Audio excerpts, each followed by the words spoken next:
In an obscure museum in Eastern Europe, a fossil hunter has made a startling discovery.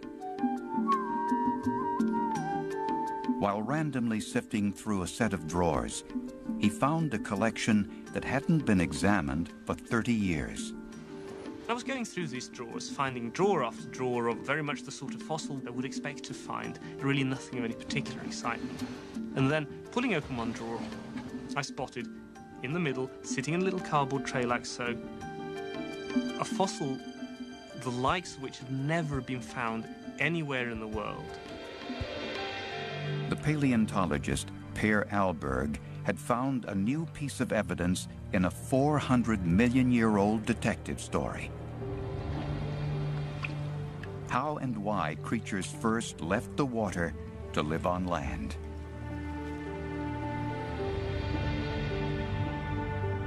For a long time, all life was in water, in the seas, in the ocean. And it's not until about 370 million years ago that we start to find the first animals venturing out on land. Fins evolved into limbs at some point in that time period. For over a century, scientists have searched the world for fossils that can help them unravel the mystery. Now a series of new discoveries is shaking up long-held views on how evolution fashioned this profound transformation. How it happened that fish left the water for land and became the ancestors of us all.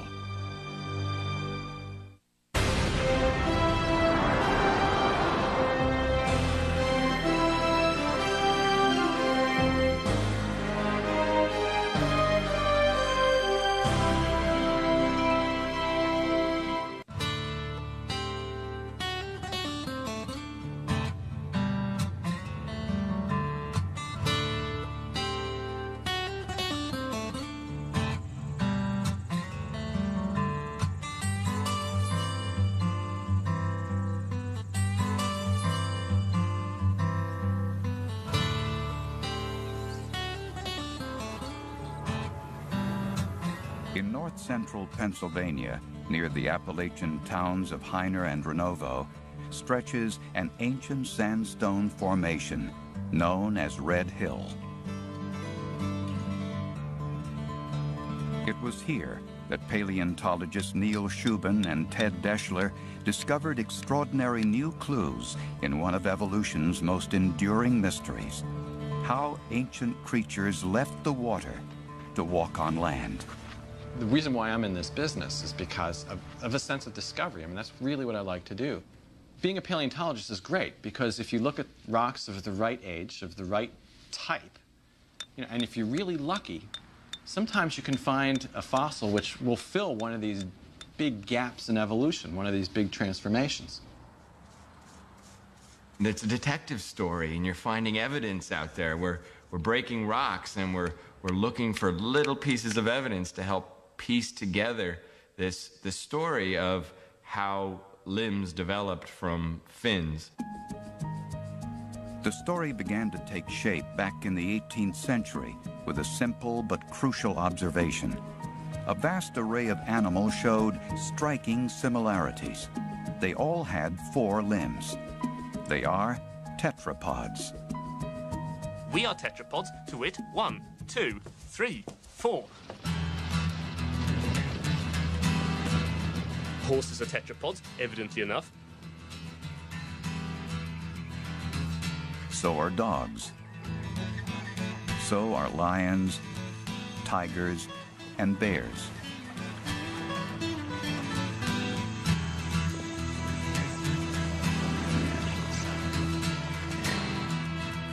So is a bird, 2 hind legs, 2 wings at the front, which are modified front legs.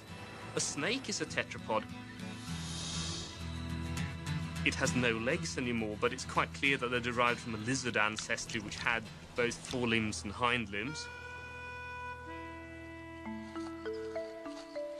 Non-tetrapods have a wide variety of body plans.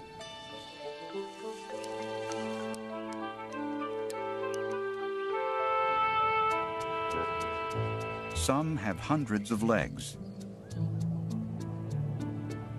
some have none.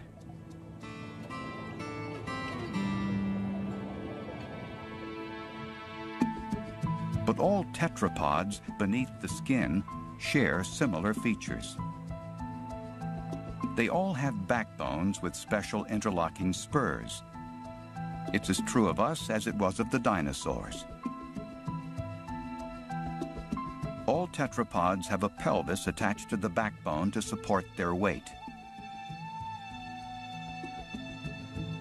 They all have a rib cage to protect the heart and lungs. And they all breathe air through nostrils. Their limbs invariably consist of a single bone nearest the body, the humerus, then a pair of bones, the radius and ulna, leading to feet or hands, which never seem to have more than 5 fingers or toes. It's true of dinosaurs, human beings, and even whales, for under their flippers, whales have 5 fingers. If mammals, reptiles, birds, and amphibians all have this common structure, what does that mean? That means they all must have descended from an ancestor that already had this structure. Our question is, what did that ancestor look like? Where did it come from? Sometime during the 4 billion year history of life on Earth, there were primitive tetrapods from which all 4-limbed air-breathing creatures descended: amphibians and reptiles, birds and mammals. And even further back in time, there were water-dwelling creatures, fish, that were the ancestors of those first tetrapods. The fish likely belonged to a group known as lobe fins. Like this modern-day lungfish, the ancient lobe fins had lungs as well as gills, and the unique structure in their fins that looked like a precursor to arms and legs. There are 2 types of bony fish on the Earth today: ray-fin fish and lobe-fin fish. Now, ray-fin fish are very common, as represented by this common sole here, this creature's dinner. And in fact, most of what we have for dinner are the ray-fin fish. The reason why we call them ray-fin fish is because their fins are composed of a very special sort of bone. You can see them here. These are the rods, these are the rays that make up most of the surface area of the fin. The type of bone that makes up these rays is not present in our limbs.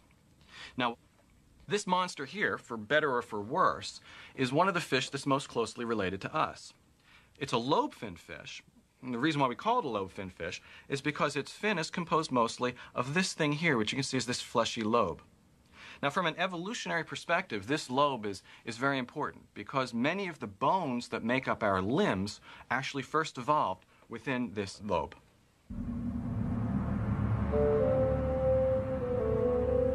Lobe-fin fishes were common during a time in Earth's history called the Devonian period, 150 million years before the age of dinosaurs began. Tetrapod fossils were plentiful in rock layers younger than the Devonian, but older rock layers yielded no tetrapods at all, only more primitive creatures like sponges, worms, and some fish. So the water-to-land transition must have occurred during the Devonian period, between about 410 and 360 million years ago. Imagine for a moment that you were able to go back to the world just before the beginning of the move onto land.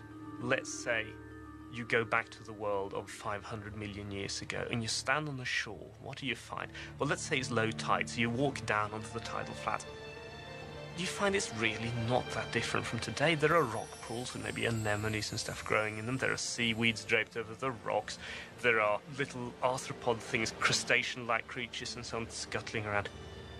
The overall picture, the system is there, and it's not so different from today. But turn your back on the sea and walk inland, and what do you find? A barren, empty wasteland. No greenery, no trees, no insects, wind keening over the rocks. A barren land that could not possibly support you.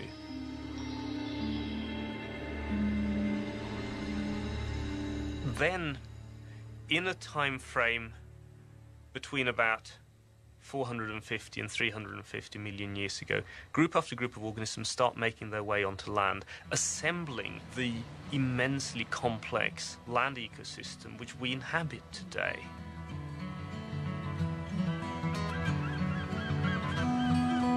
In 1881, on the Gaspé Peninsula of Quebec, a crucial discovery was made by a Canadian farmer. He stumbled upon the most perfect fossil of lobe-finned fishes ever seen in rock from the Devonian period. Called Eustenopteron, the layout of its fin bone showed a striking resemblance to the bone structure of tetrapod limbs, and with a clarity never before seen. Here in these fossils, the limb was just laid out simply beautifully, and it was so easy to turn it in your mind into a tetrapod limb. These bones, the one and the two bones, they were laid out, and there were these bits in the ankle and the wrist and so on.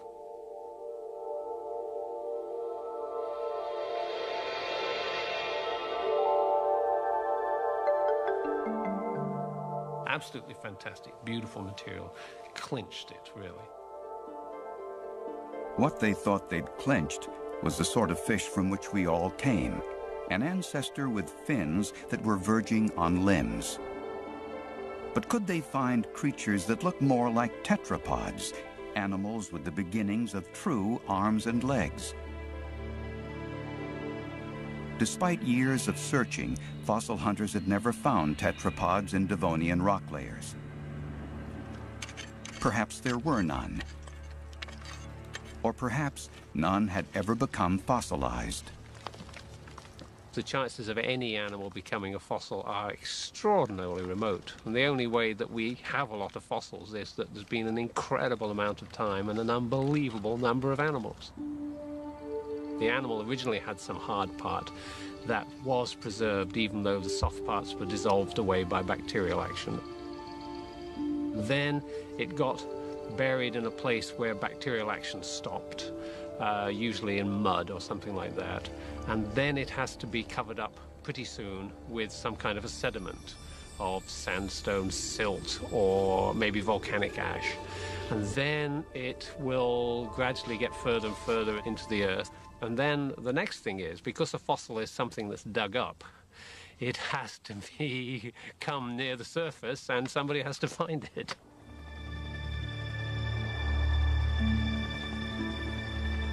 In 1931, fossil hunters got lucky. A team of Swedish scientists on a geological expedition to Greenland came upon a 360-million-year-old Devonian creature that definitely was not a fish. It had the telltale bone structure of a tetrapod. It appeared to be a milestone along the evolutionary path from living in water to living on land. They named it Ichthyostega, meaning fish plate, since the roof of its skull was still fish-like. People have been looking for this, in a way, ever since Darwin, ever since 1859.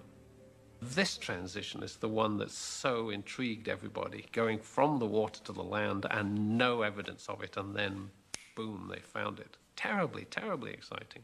Really very, very important. It fell to Erik Jarvik to analyze this crucial new discovery. He spent years digging hundreds of fossilized bones out of the rock to try to reconstruct the anatomy of the creature. Jarvik was a brilliant anatomist, incredibly painstaking. He began working on Ichthyostega in 1948, but didn't complete the work until 2 years before his death in 1998. And during Jarvik's nearly 50 years of research, no one else was able to study the fossil. If a particular research group has collected material and is actively engaged in studying that material, then other people don't muscle in and take it away. It was extremely frustrating to everybody that they were holding this to their chest, as it were, and only letting out little bits of information while everybody else is going crazy, trying to write and work in a field in which you know somebody else has a lot of information, you don't know what it is. Jarvik did release 2 papers during the course of his research comparing Ichthyostega to the fish Eusthenopteron. He was convinced that Ichthyostega had been a true tetrapod, with a rib cage, a pelvis attached to a backbone with interlocking spurs, and 4 limbs with 5 digits each that would have enabled the creature to walk on land. Ichthyostega was then the most primitive tetrapod ever found. Still, there must have been several intermediate creatures between it and a fish like Eusthenopteron. No one was ever really satisfied with Eusthenopteron as the immediate ancestor of something like Ichthyostega. So I think people have not only been looking for things that are a little less fish-like than Eusthenopteron, they've also been looking for things that are a little more fish-like from Ichthyostega, so wanting to close the gap from both sides. Somewhere in the rocks, there may be other fossils of 4-legged creatures from the Devonian period that would help fill in the evolutionary sequence from water to land. There may be more what are often called missing links.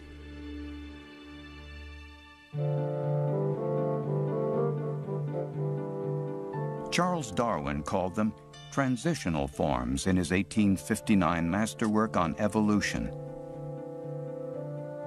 One striking transitional fossil was found in 1861, the Archaeopteryx, a reptile with feathers. It was widely hailed as proof that birds had dinosaur ancestors, but few such clearly transitional forms have been discovered.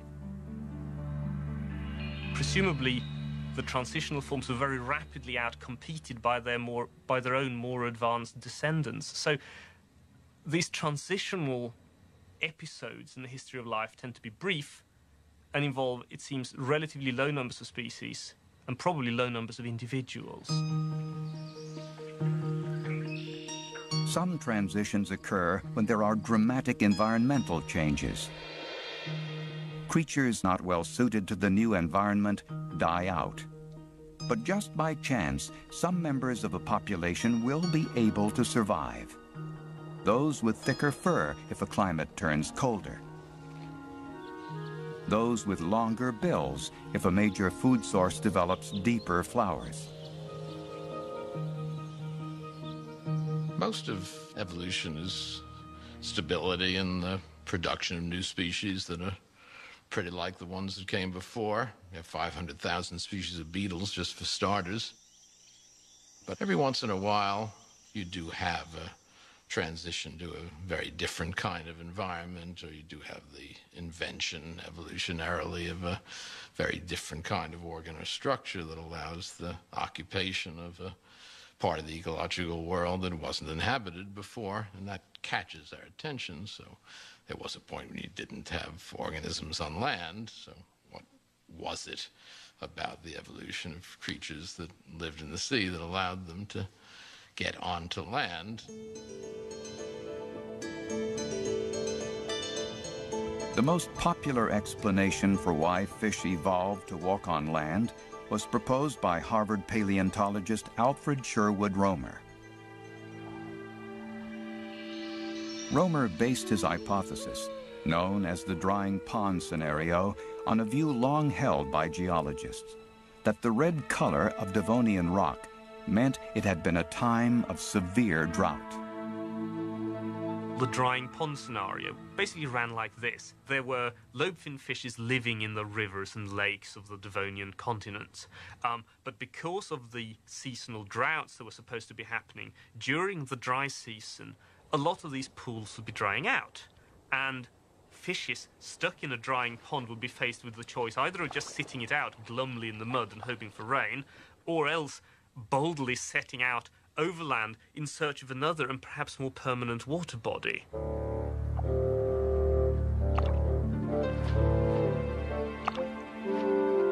The idea was that lobe-fin fishes became gradually better and better at using their lobe fins to drag themselves across the mud. Romer suggested that limbs evolved as fish adapted to making this desperate march across land. These would have become the first tetrapods, our ancestors.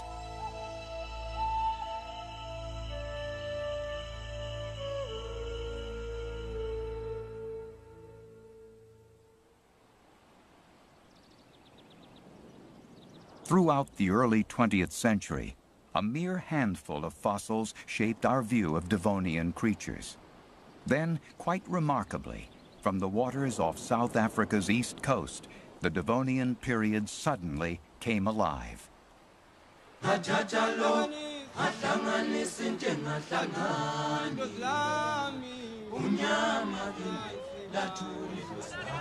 Just before Christmas 1938, Marjorie Courtney Latimer, the curator of a small museum in East London, South Africa, was called down to the docks to examine a most unusual catch.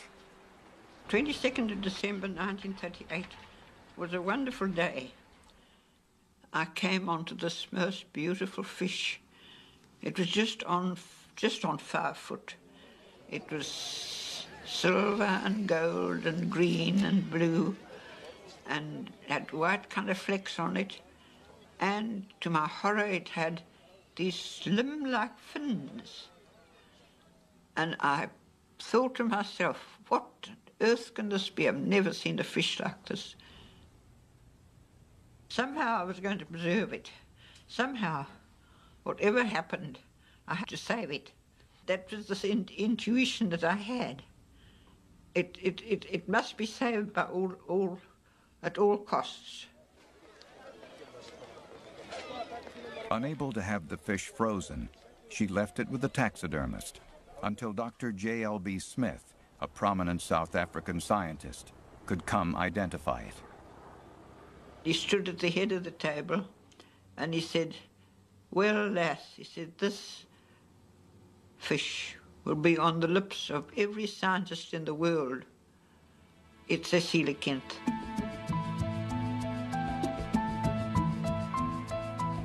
Coelacanths are a group of lobe-fin fishes that lived during the Devonian period and were thought to have gone extinct over 76 million years ago. It was absolutely fantastic because it's living, and it's exactly like having found a live dinosaur or a live Archaeopteryx, and it was all those things like The Lost World by Arthur Conan Doyle and whatnot come true. It's absolutely amazing. That means it was the middle of the summer, huge fish, 5 feet or so, no way to preserve it. So it was preserved in a taxidermist mount, a skin mount, with the bones of the head and the skin. And everything else was thrown away, which of course was a tragedy, because all sorts of information went with it. With little left to study, Smith was determined to find another coelacanth alive and offered a reward to local fishermen. It took 13 years, but finally a coelacanth was found off the Comoros Islands near Madagascar. It didn't walk on the bottom, but it was later seen that its fins moved in an alternating left-right pattern, just like tetrapods do when walking.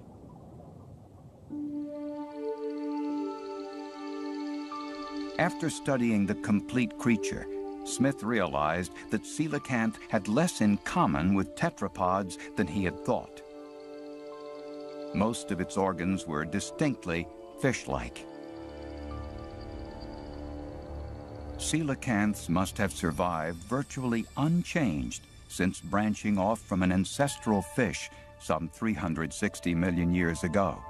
But Eusthenopteron, also a fish with limb-like fins, was on a different evolutionary branch, one that produced four-legged creatures like Ichthyostega.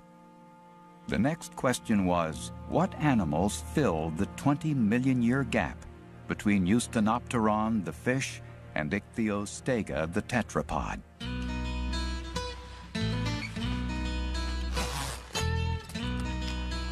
The answer came in 1981 from a motorcycle enthusiast who was also Per Alberg's advisor at Cambridge University Museum.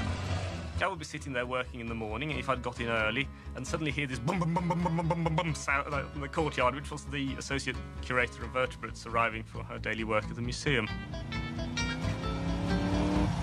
I was always somebody who was interested in natural history, really from as far back as I can remember. And in England, we have little I Spy books where you tick off what you've seen. And I used to have a whole collection of those, and a whole collection of the little observers books. And we used to go on holiday specifically so that I could either look at the local flora and fauna or look for fossils. Jenny Clack had long dreamed of solving the mystery of how and why creatures first walked on land, but it seemed a remote possibility. I had just finished my thesis when I started work here and was looking around for another project. And a colleague of mine said, "Don't worry, something will turn up." And I didn't believe him. What turned up was the notebook of a geology student who had visited Greenland years earlier. In one corner, he'd made an extraordinary note. He'd found remains of Ichthyostega, the creature Erik Jarvik had discovered. He'd noted Ichthyostega bones and skull bones common. And early tetrapod specimens are not common anywhere, particularly not Devonian tetrapods on a mountain in Greenland. Even when they've been collected in the 30s, they weren't common. They were chance finds after days of walking the scree. And to see this in his notebook just set the bells ringing. We have to go there.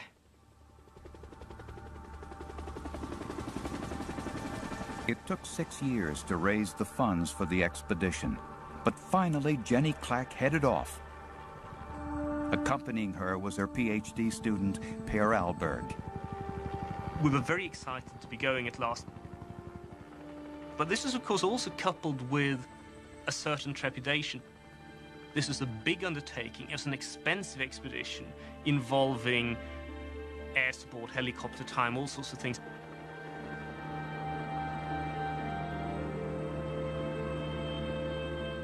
It's at least 100 miles from the nearest permanent habitation, and that's an airstrip which is only manned during summer.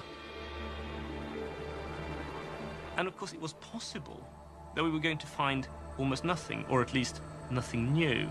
So the potential was there on the one hand for a spectacular success, and on the other hand for a considerable embarrassment. The landscape is vast. You have no sense of scale because there are no trees. And so something will look as though it'll take you half an hour to reach. It actually takes you several hours. Even with maps and detailed notes, Alberg and Clack feared they'd never find the right spot. The notes in the book say 825 meters, and in fact that was wrong. We'd been starting too high up the mountain, and eventually we thought, well, first of all we thought, are we on the right mountain? And then we checked, and yes, it was the right mountain. So we decided that we would start from lower down.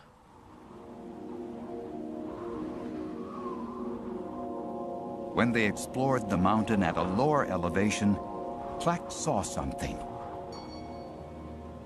It was covered with dirt and soil. It very nearly got thrown on the scrap heap. But fortunately, we brushed some of the dirt off and we could see part of a skull.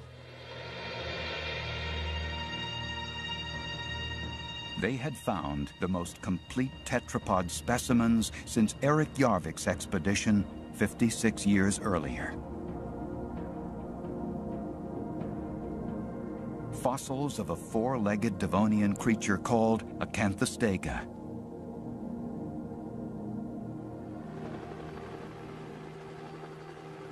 Clack returned to Cambridge with dozens of fossils. At last, someone other than Jarvik would be able to do original work.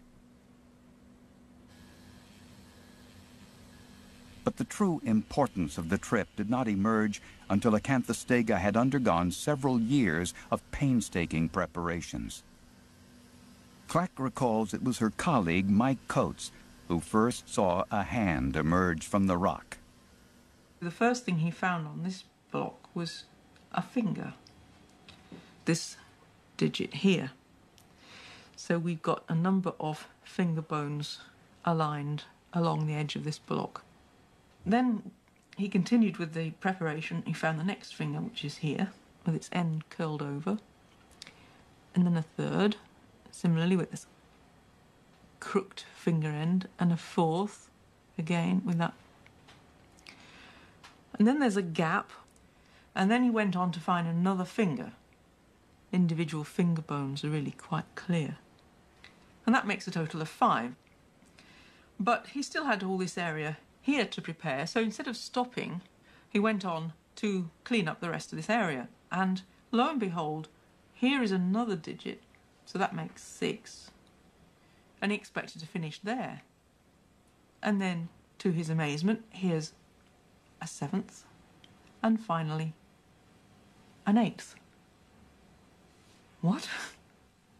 My initial thought before I had seen the specimen was that there might be a problem here.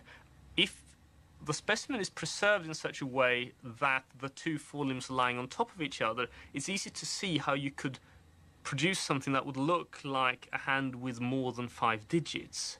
And I wondered whether something like that was going on, whether there was in fact an interpretation problem. But of course, once I'd seen the specimen, it was perfectly plain that that was not so, that you did indeed have a forelimb with a humerus, radius, ulna, and 8 little fingers in a row.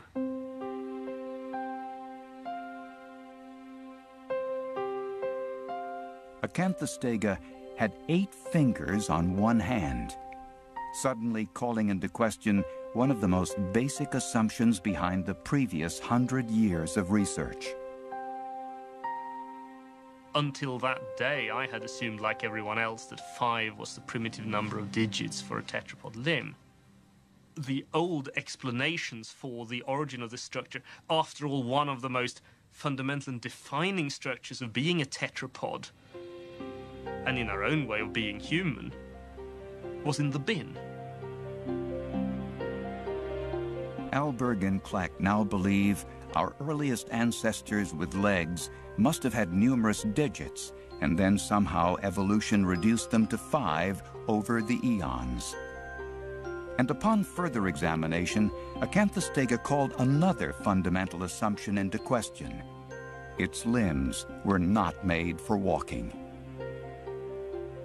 If you look at the limbs, what you find is that the joints are all orientated, angled, so that the limb would have stretched out just to the sides. You know, on the end of the humerus, the radius and ulna just fit in grooves along the end of the bone, not as they would in a later animal, underneath there. So it's not supporting weight like this. There's just no way it could have brought its leg underneath to take any weight. Similarly with the hind limb, which we found a bit later on, similar kind of arrangement, no ankle to speak of, just a paddle-like limb. Acanthostega's legs would have been useless for walking, and what's more, it could never have lived out of the water for long. It breathed primarily with gills, like a fish. The evolution of legs was apparently not triggered by the need to walk on land. So the thing that has really changed is that rather than the fish going onto the land while they've still got fins, we've turned that completely on its head. So now we've got tetrapods in the water, still in the water, while they've got limbs with digits. Stunned by these revelations, Clark checked her findings against a fragment of ichthyostega, which she'd found in Greenland. Her team prepared the specimen and counted the toes. 7.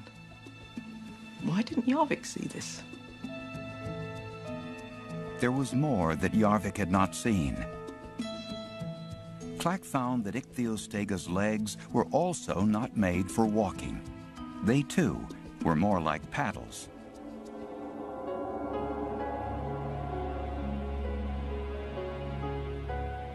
Ichthyostega lived around the same time as Acanthostega, 360 million years ago. And while they both had limbs and gills, Acanthostega was a bit more fish-like, especially in the structure of its tail.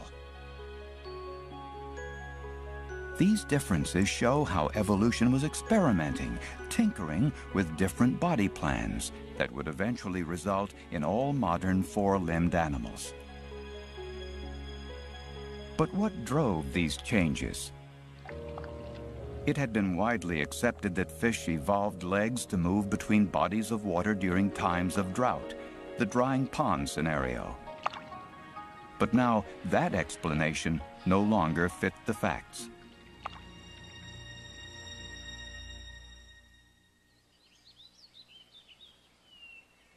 The next piece of the puzzle was unearthed in the United States. During the Devonian period, North America was part of a huge landmass called Laurasia, made up of present-day Europe, Asia, and Greenland.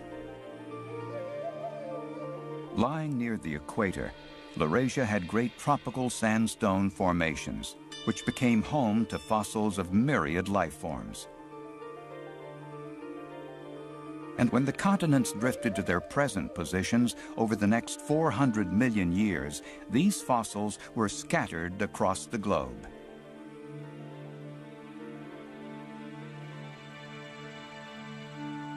Here in Pennsylvania, a wide stretch of Devonian sandstone runs through the hills.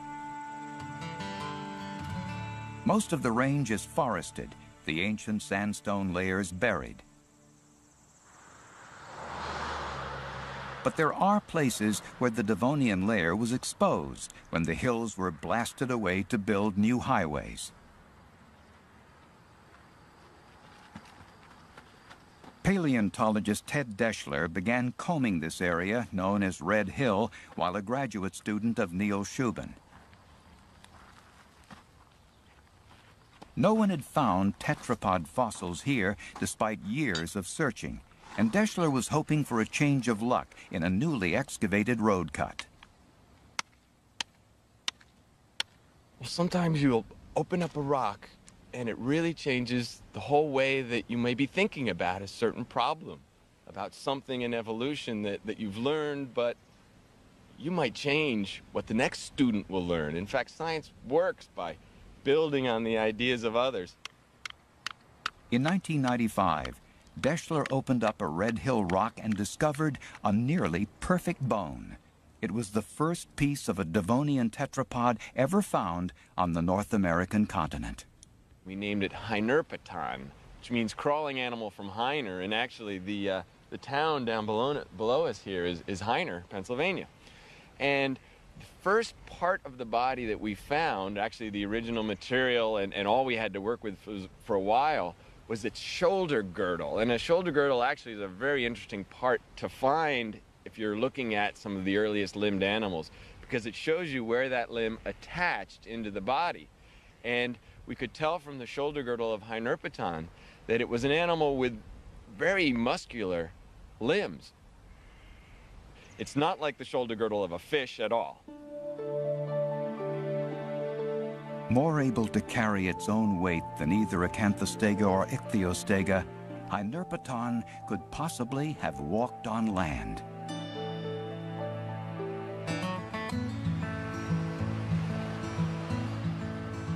Deschler and his colleagues had noticed something else.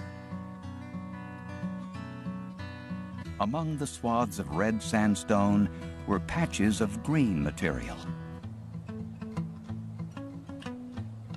Okay, majority of the rock out here at Red Hill, of course, is red. Climbing up through sandstones, siltier sandstones and mudstones. But right into this zone up here, we start with a green layer.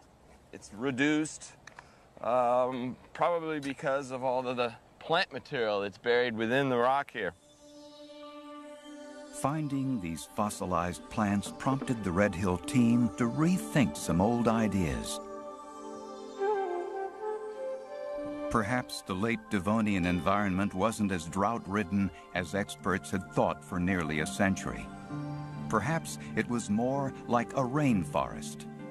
The most common thing we're finding is a tree-like plant. It actually has a long, tall trunk, and some people say these got up to 30 meters tall, so these were truly the first canopy sort of producing plants. We also find fern-like plants and a variety of other things, and so we're really seeing a diversity from a site like Red Hill.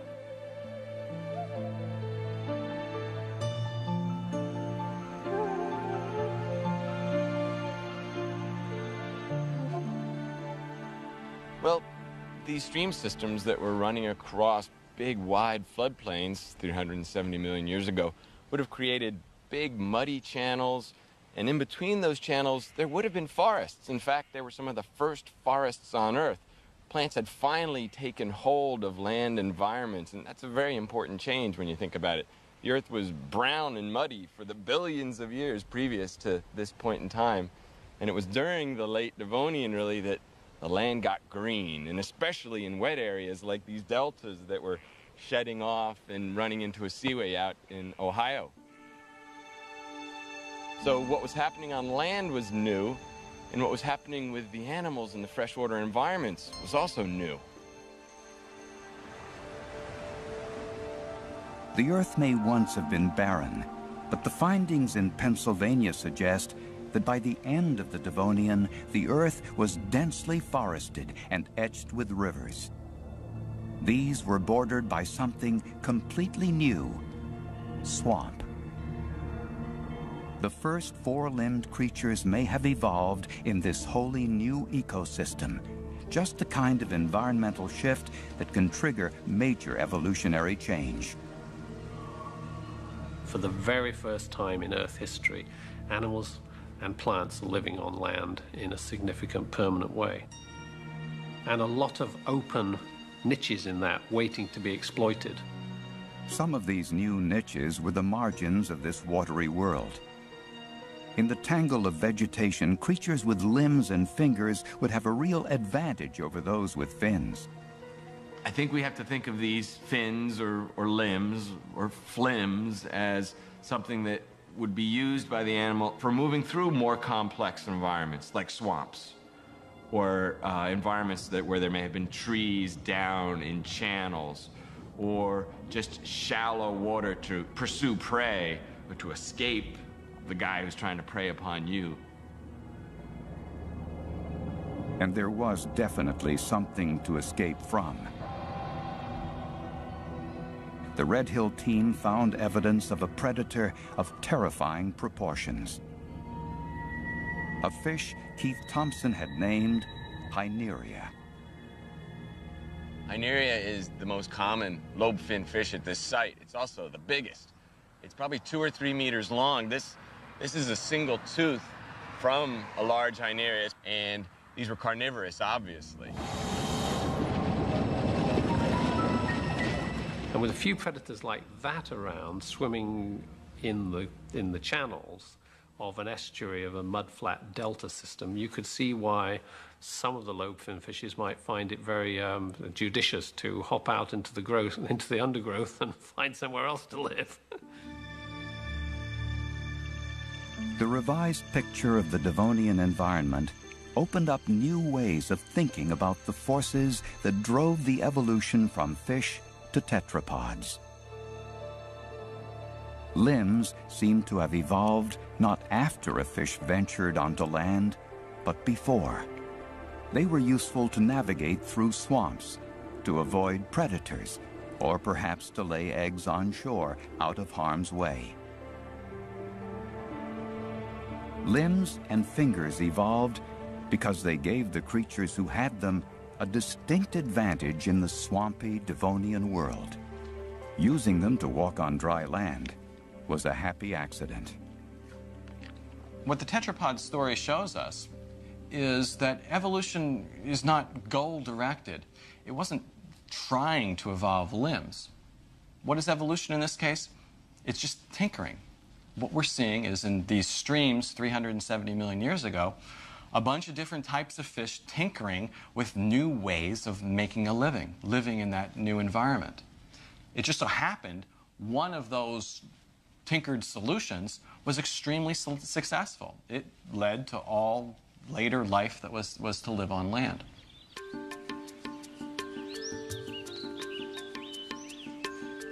More of nature's tinkering would be revealed when Per Alberg, now of London's Natural History Museum, visited Eastern Europe. He began rummaging around in a forgotten drawer of an obscure fossil collection at a museum in Latvia, and a piece of bone caught his eye. It turned out to be a jaw fragment from a Devonian creature that showed both fish and tetrapod characteristics. I picked this piece up, had a look at it, turned it round, and really I knew within about half a minute that here was something absolutely extraordinary. Alberg named the creature Livoniana, after the region in Latvia where it was found. And to confirm his suspicions that it really was a transitional fossil, he ran it through something called a cladistic analysis. It's a database that lists all the anatomical features that distinguish fish from tetrapods. Some are obvious. Does the specimen have limbs or fins? Lungs, gills, or both? Others reflect minute shifts in the position of blood vessels or bones. Such fine detail allows scientists to identify a creature from just a fossil fragment and place it on an evolutionary tree relative to other animals. As an example of the kinds of distinctions cladistic analysis can make, Alberg has placed the lobefin fish jaw on one side, the Livoniana jaw in the middle, and the tetrapod jaw on the other side. The differences are subtle, but significant. What you can see, if we look at the endpoints, is that these two jaws differ in quite a lot of ways. First of all, if we look at this pit in the fish's jaw, which is a particularly important feature, a deep hollow that goes all the way through to underlying bones. The bone you're getting in the bottom there is a different one to the ones that are coming up on the surface here. In Livoniana, that's the same place. The pit has almost disappeared, surrounding now a blood vessel hole here, which we didn't have in the other jaw. If we look at the tetrapod, we have the pit now gone altogether, and here's that lower blood vessel hole there in the tetrapod. So in this respect, Livoniana kind of agrees with the tetrapod. On the other hand, we find that in the fish, a bone from the outer surface of the jaw comes down to here and ends, and it abuts against another bone up here called the prearticular. In the tetrapod, the bone from the outer face comes all the way up here. It forms a big tongue extending backwards, and it comes all the way up here beneath it. So quite a different arrangement. Livoniana here has got the junction and the bone exposed on the surface, just like the fish. So in this case, Livoniana agrees with the fish. So as you can see, depending on which characteristic you look at, it either lies sort of halfway between, or it agrees with the tetrapod, or it agrees with the fish. Exactly what you would expect from an intermediate form.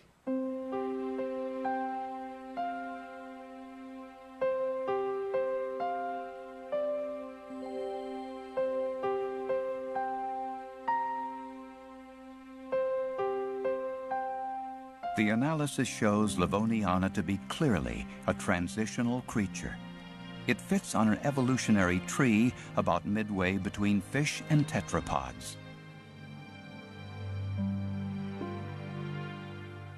And it has one very odd feature. There are 7 rows of teeth.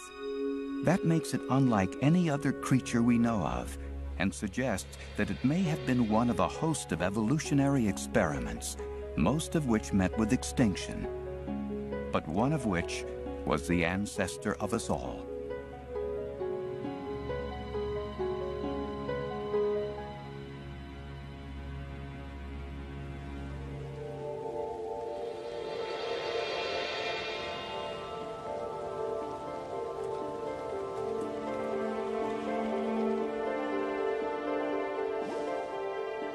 In recent years, Darwin's 400-million-year-old detective story has become much less shrouded in mystery.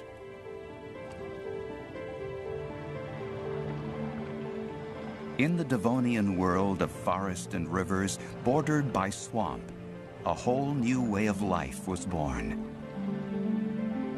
The distinction between being in the water and out of it became blurred. From this swampy place, our ancestor came crawling onto dry land.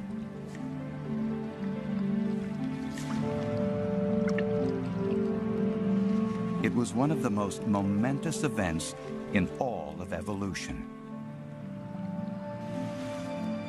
For one day, that creature's descendants would inherit the earth.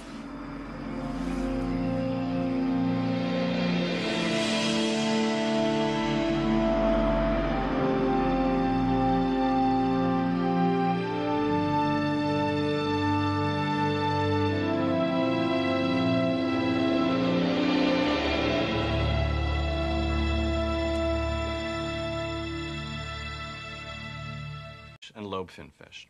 Now, ray-finned fish are very common, as represented by this common sole here, this creature's dinner. And in fact, most of what we have for dinner are the ray-finned fish.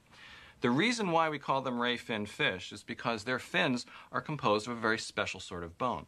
You can see them here. These are the rods, these are the rays that make up most of the surface area of the fin. The type of bone that makes up these rays is not present in our limbs. Now, this monster here, for better or for worse, is one of the fish that's most closely related to us. It's a lobe-finned fish, and the reason why we call it a lobe-finned fish is because its fin is composed mostly of this thing here, which you can see is this fleshy lobe. Now, from an evolutionary perspective, this lobe is very important because many of the bones that make up our limbs actually first evolved within this lobe.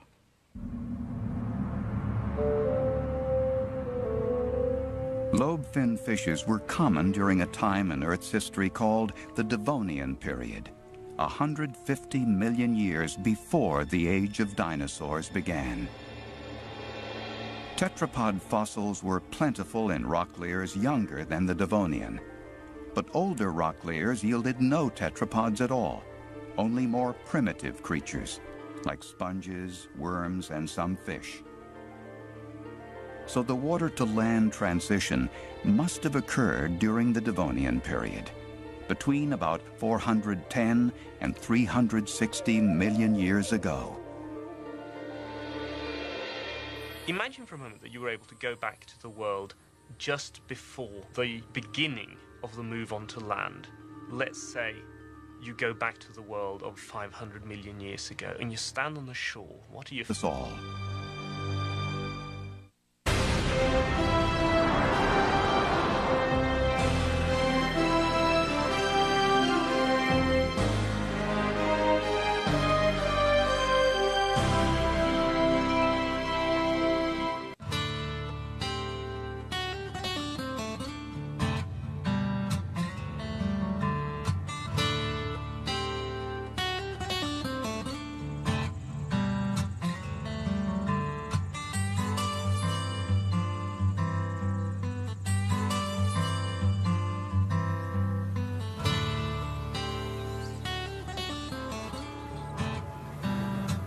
In north-central Pennsylvania, near the Appalachian towns of Heiner and Renovo, stretches an ancient sandstone formation known as Red Hill.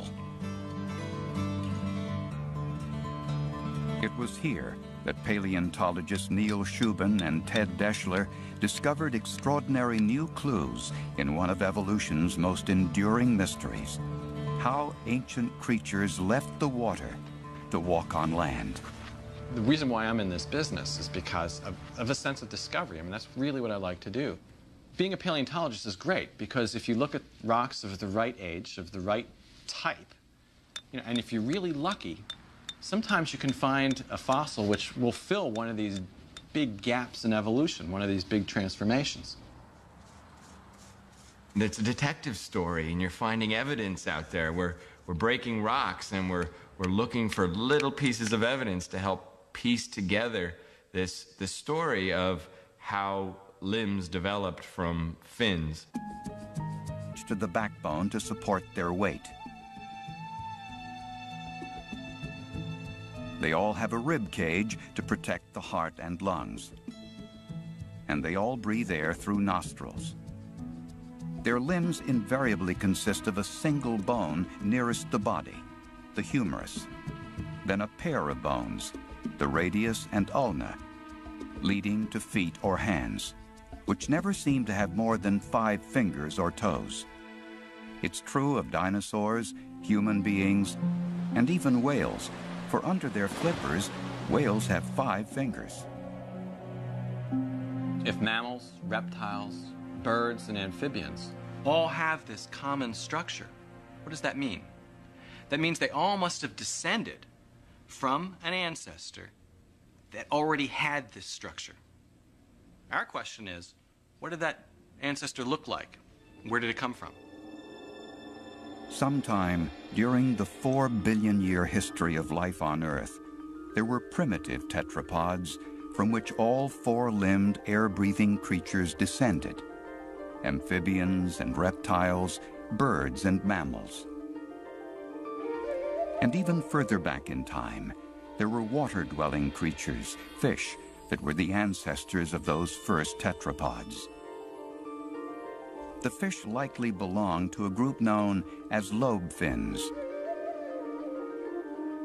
Like this modern-day lungfish, the ancient lobe fins had lungs as well as gills, and the unique structure in their fins that looked like a precursor to arms and legs. There are 2 types of bony fish on the Earth today: ray fin fish.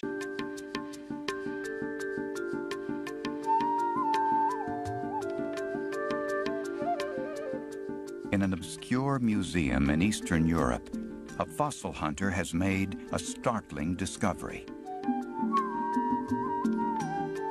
While randomly sifting through a set of drawers, he found a collection that hadn't been examined for 30 years. I was going through these drawers, finding drawer after drawer of very much the sort of fossil I would expect to find, really nothing of any particular excitement. And then, pulling open one drawer, I spotted, in the middle, sitting in a little cardboard tray like so, a fossil the likes of which had never been found anywhere in the world.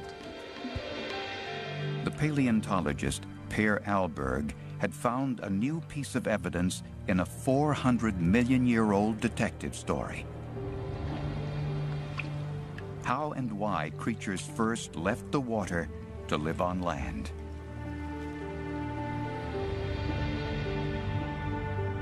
For a long time, all life was in water, in the seas, in the ocean. And it's not until about 370 million years ago that we start to find the first animals venturing out on land.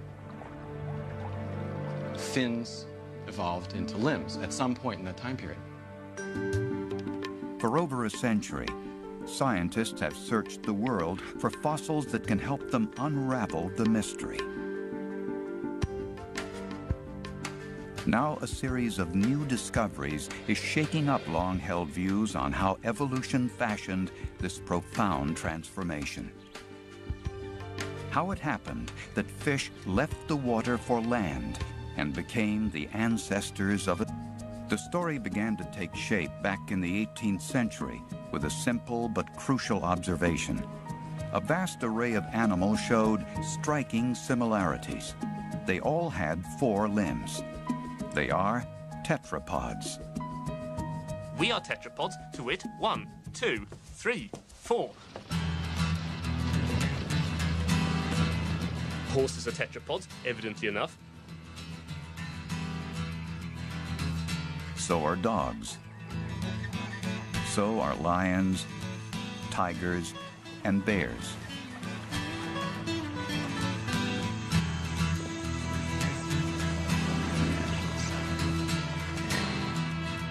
So it's a bird, 2 hind legs, 2 wings at the front, which are modified front legs. A snake is a tetrapod. It has no legs anymore, but it's quite clear that they're derived from a lizard ancestry which had both forelimbs and hind limbs. Non-tetrapods have a wide variety of body plans.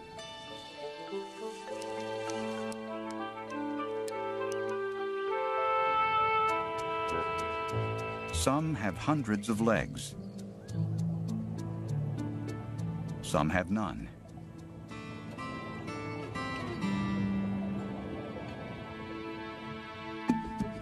But all tetrapods beneath the skin share similar features. They all have backbones with special interlocking spurs. It's as true of us as it was of the dinosaurs. All tetrapods have a pelvis attached